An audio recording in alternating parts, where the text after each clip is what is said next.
ang sabi ko sa kanya, kailangan sumakto siya dyan sa butas na yan, sa parking na yan. Kailangan walang labis, walang kulang. Baka mamaya mag-atras abante pa kami. So, ayan na nga. Andito kami ngayon sa Concordias Cafe, dito sa BF Homes, Parañaque. Open ang cafe na ito mula 7 ng umaga hanggang alas 12 ng hating gabi. O, diba? Saan ka pa? Pakinggan nyo yung pagpasok ko.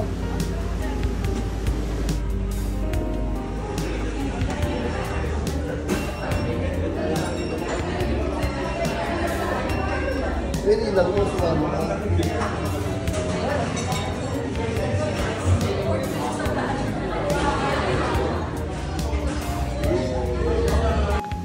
Ayun na nga. So pagpasok ko, nagulat ako na sobrang ingay sa loob. Although maganda yung lugar, sobrang aesthetic. Tignan nyo naman ang CR nila. Sobrang ganda. Yun nga lang, medyo, alam mo na, siguro masyadong mabenta or maraming customers. Kaya medyo naglalabo-labo yung ingay. Pero kasi mapapansin mo sa ibang coffee shop, siguro ang mga ginagawa ng tao sa ibang coffee shop ay nagbabasa, naggagawa ng assignments, nagko-computer, nag-iPad or whatever.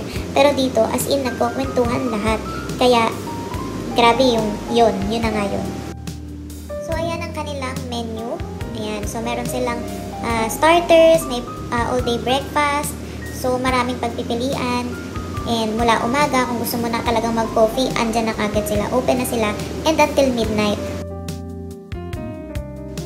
Ayan na nga, lalagyan na nga ni Kuya ng whipped cream ang aking lotus drink. So, ang in-order ko ay lotus frap. Ang iba pa naming order ay iced toffee hazelnut.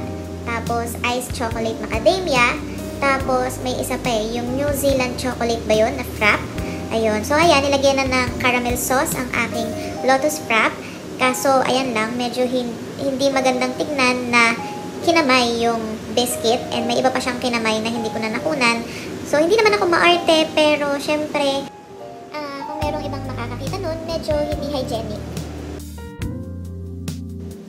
So, meron silang indoor and meron din silang outdoor area na pwede kayong mamili ng upuan nyo.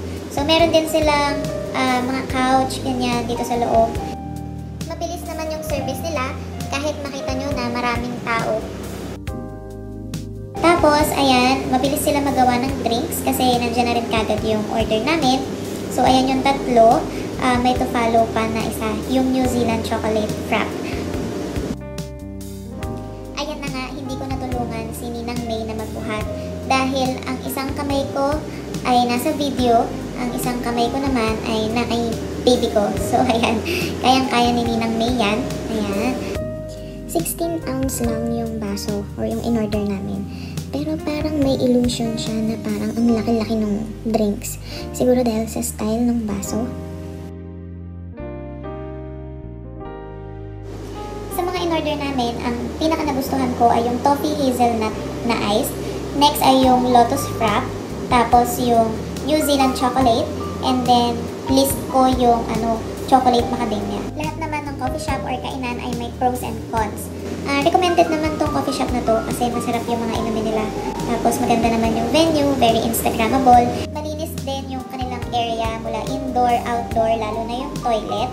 Siguro punta na lang kayo ng oras na hindi peak hours kung gusto nyo na medyo tahimik and para ma-enjoy nyo yung coffee nyo. Ayun lang. Thank you for watching. Until my next vlog.